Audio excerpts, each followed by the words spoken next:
जुआवांचे शुभ वर्तमान। जुदावांमध्ये वादविवाद जालो। ती एकामेकाक म्हणूंक लागली, आरे हो आनीक आमकां आपले मांस खावंक कसो दितलो रे। देखून जेजून तांकां म्हणलें, हांव तुमकां सत सांगता, तुमी मनशाच्या पुताचें मांस केल्या बगर आनी ताचें रगत पियेल्या शिवाय तुमचें सवें जिवीत सासचें ना।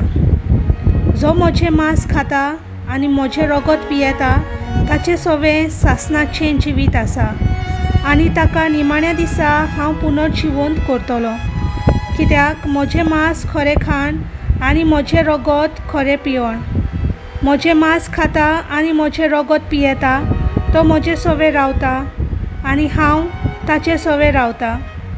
जसो जिवे बापान म्हाका धाडला आनी बापा वरवीं हांव जिवो आसा, तसोच म्हाका खाता तो म्हजे वरवीं जिवो आसतलो। हो स्वर्गार थावन देंवलोलो उंडो तुमच्या पुर्वुल्यांनी माना केलो आनी तोरी ती मरून गेली, तशें हें न्हय। हो उंडो खाता तो सासणांक जिवो आसतलो।